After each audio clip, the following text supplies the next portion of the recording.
something big! There's something big! Oh!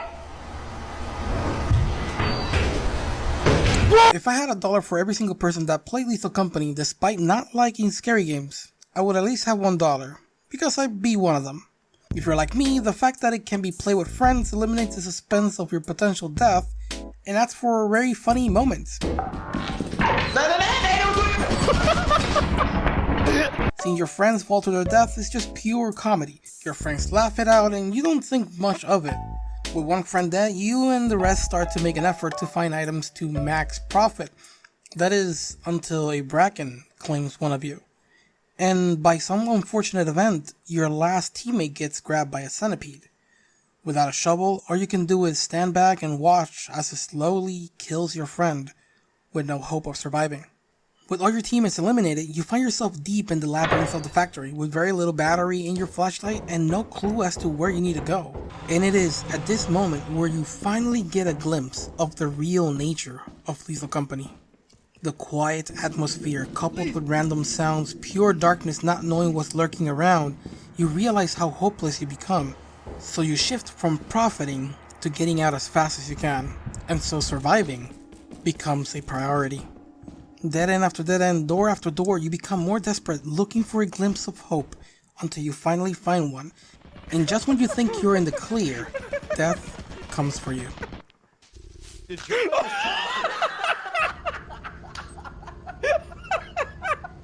It is all fun and games, and your friends talk about it like it's no big deal, but deep down, due to that experience you just had, you start to realize how punishing and brutal Lethal Company can become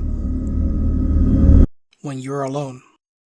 It's no secret that a successful game with challenging aspects like Lethal Company will attract all kinds of players, not just casuals. While some continue playing for the fun of it, others do it for the glory. Playing with teammates is not good enough, so they challenge themselves to do it solo, and maybe try some speedruns while they're at it. Others try to go for a high quota, at a chance for a world record. These are all great, but what if I told you that there is another challenge? One so evil that the success rate is very low. Enter the Iron Man Challenge.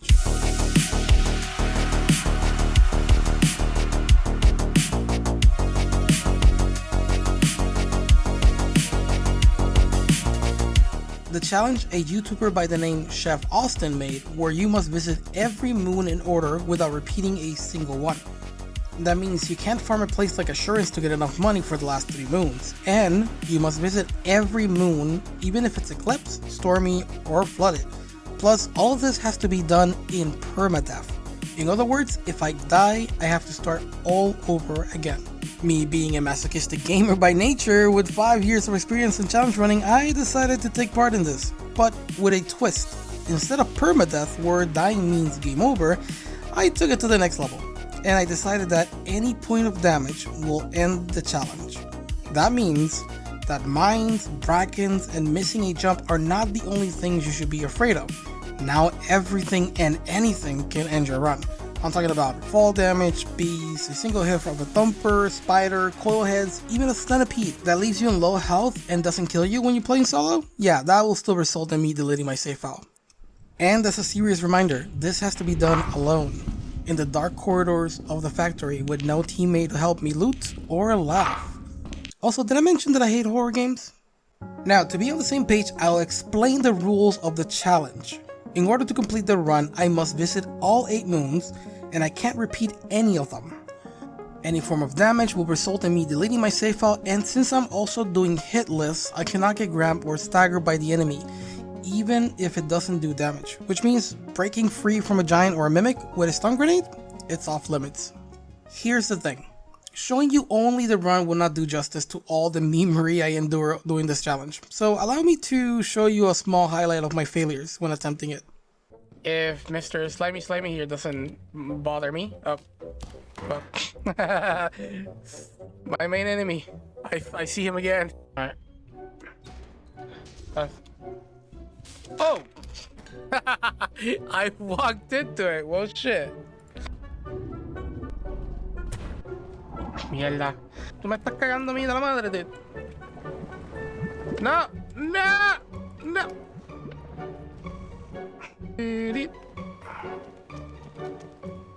Eclipse yo creo que te da como que más. Bueno, se fuera no damage. Se cae. Se fuera no damage. ¡Ah! ¡Qué mierda! Yo no vi eso, dude.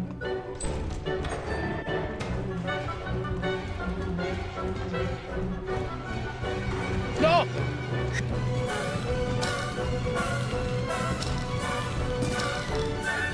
What? Oh, God! No, but don't throw that. I can't see anything! And now you do damage to me. Wow, shit. Look at this. No! Oh, damn it. Why? Oh, I found him all right. And they found me.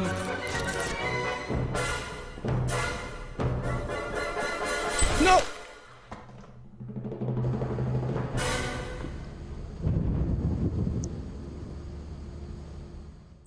Now, if you play this game, you'll know that not every moon is free.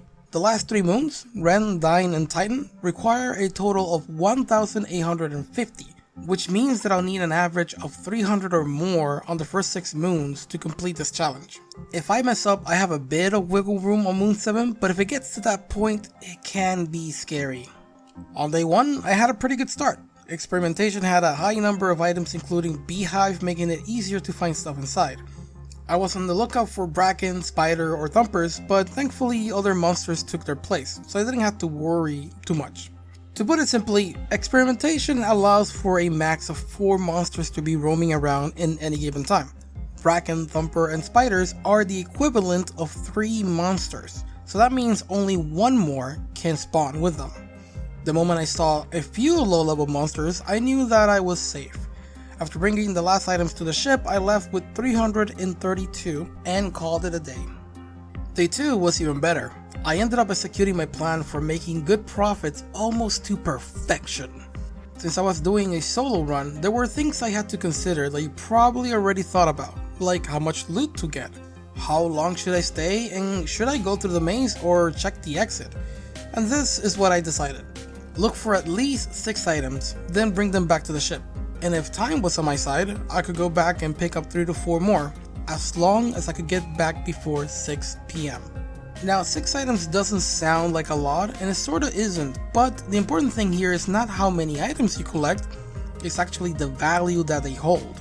For example, 3 big bolts priced at 20 is not worth taking if my other options are 3 robot toys at a value of 50. Since the moon can have double or way more items than what I can take, I made a goal to bring the higher value ones first and leave the lower value items behind if needed. And I also know what you're thinking. I could have carried more if I didn't brought a flashlight, but after many attempts without one, I realized that I was better at efficiently navigating the maze with it. Using light sources also helped me identify what rooms I might be getting into. For example, the apparatus room has a faint light that comes between the ground and the wall from the outside. And exits can be easy to identify through walls, so I knew not to check them unless I really couldn't get to the exit from the inside. Thanks to my plan and the experience I've gathered after so many attempts, I left Assurance with a staggering 400 in items. All I needed was to have a decent day 3 with just a few items to close the first quota on a high note.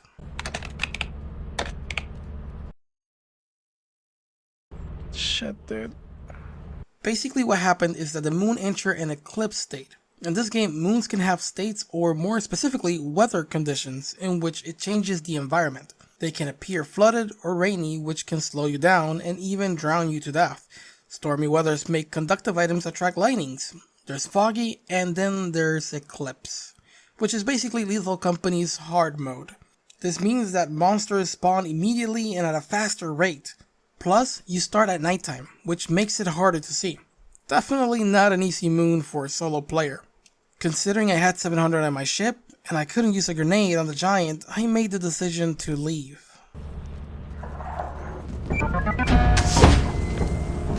Don't have... No, I'm not doing this. It's fine, we have 600. I was hoping that the next quota, second quota is way better.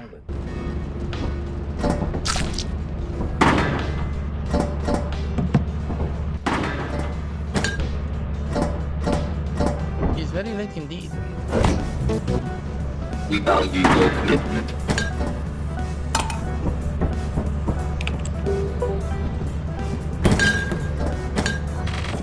Oh, I actually sold too much. Yeah, I sold too much. I shouldn't have.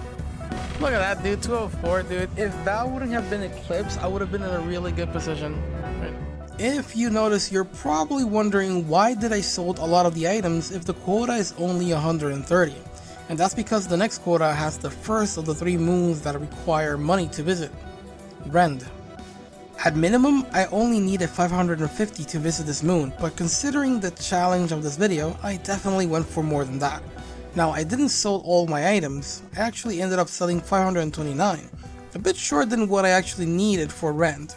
And the reason for that is because of a certain mechanic in the game that I really like, the overtime bonus. Overtime bonus gives you a certain amount of money based on how much you sold. The more you sell, the bigger the bonus. So I sold enough and let the overtime fill up the rest. Thanks to that, I managed to close the first quota with around 750. Way below than what I needed, but I can still work with this. Now I just need to get the rest of the money on the next quota and hope I don't get any Eclipse.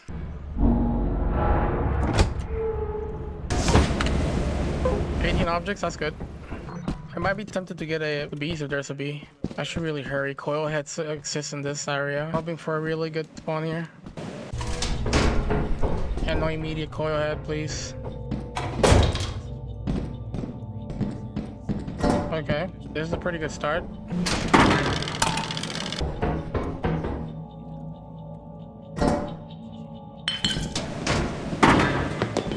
How much?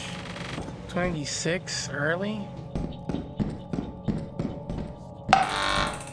No! Shit. Damn. you. I'm gonna confirm everything first. This will put me at 500, 100 more, and I'll be able to get to buy other map as well. So I'll be 2 maps, and then I'll need 700 more to just get the last map. I'm not gonna continue because I know there's coil heads here, and one thing I noticed was that there is no doors to stop the coil heads. So if I go back in there and they spawn a coil head, it's over. Let's do March. Hopefully March is clean. 315, not bad. Pretty good. I'm gonna do multiple fire exit strats, sure.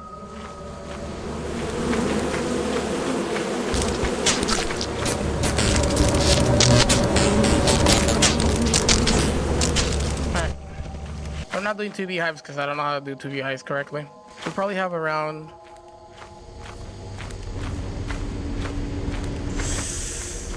Tempting. Air horn.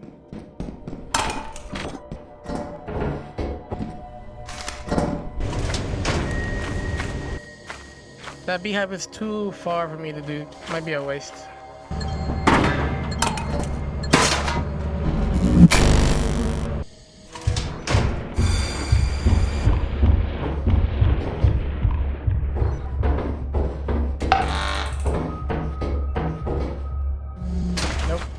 Okay, so what we got is actually not that good. It might be a good idea to buy a shovel now. Actually, we can go to the company and buy a shovel. I must teach you how to shovel.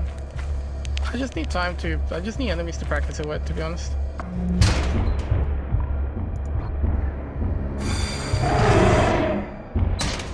Oh, that was great. Should I go for the final exit? Or should I leave? I'm pretty sure giants are going to start spawning. 131.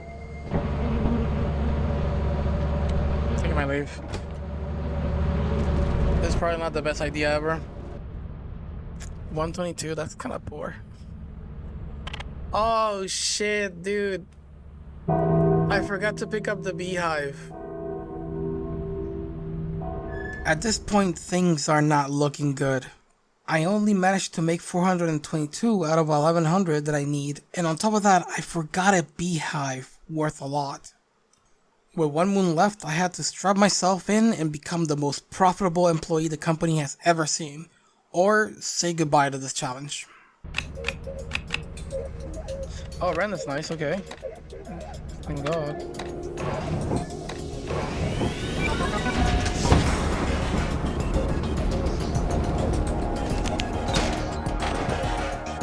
Keys.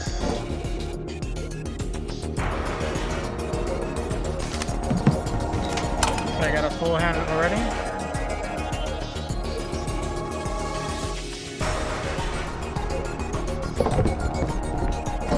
Almost 2 hands. Okay, I'll be right back. I need more stuff. I don't know how much was that.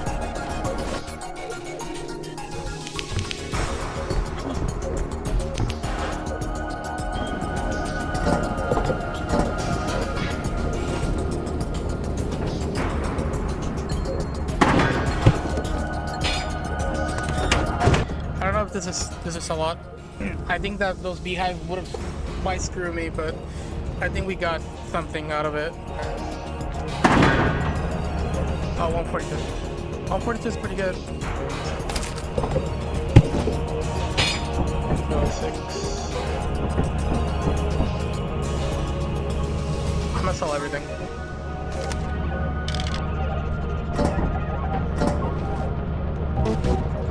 36. 900. 600. I need 400.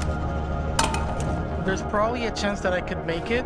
1,172, 600. I need 1,300. Well, let's hope the overtime is good and the profit quota that I need to make is like not extremely high. 300 will be okay. 344 or whatever. Give me like 100, please. Oh, 166, dude. There it is. We did it. And once again, overtime pulls through, giving me enough money for me to be able to visit the last 2 moons.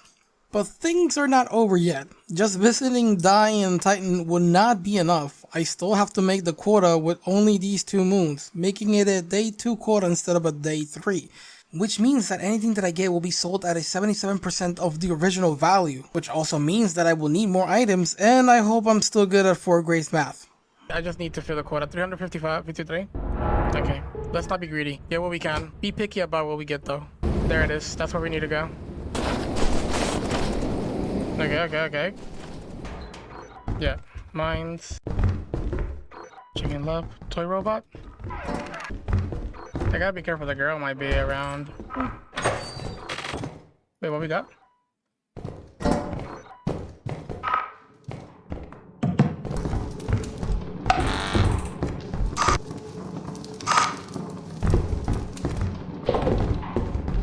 Let's not be greedy about this. Okay. Taking this with me. I can try and go for a little bit more, which is a little bit scary, but put me in a better spot. Okay. Yes, this is good. Air horn. Not today, homie.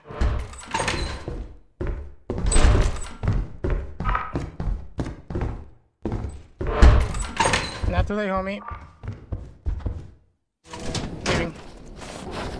Damn, this is risky. This is risky, dude. If Titan ends up being Eclipse, this might be bad. But I heard something in there and I don't want to test it. Here's the thing. Even if I have 350 worth in quota, it's not going to be enough because we're going to be selling it at a 77%. So I need to go to Titan. 354. So this is not going to be enough. I need to go to Titan. Please, Titan, don't be Eclipse.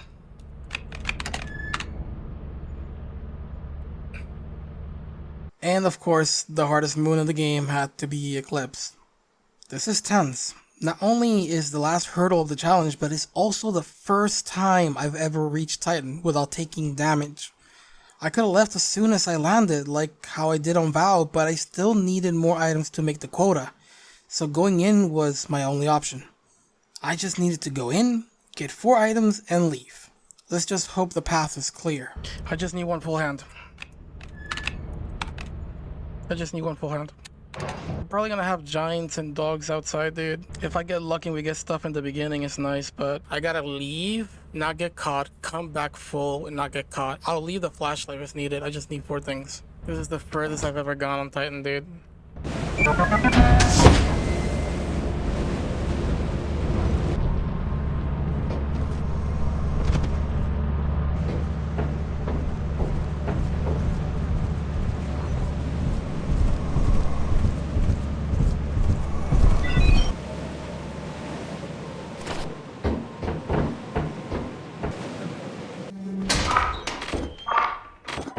tragedy.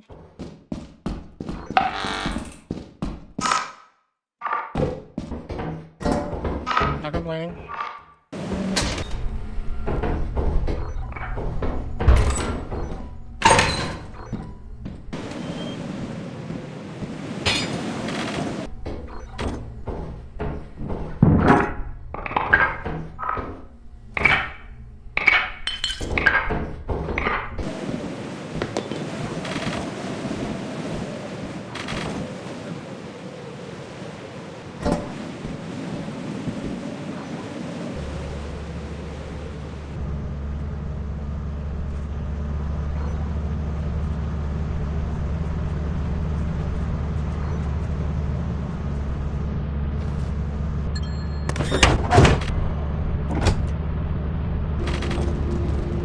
Please be enough.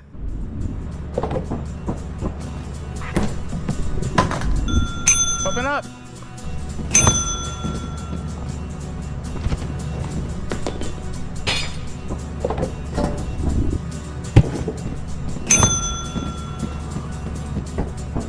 And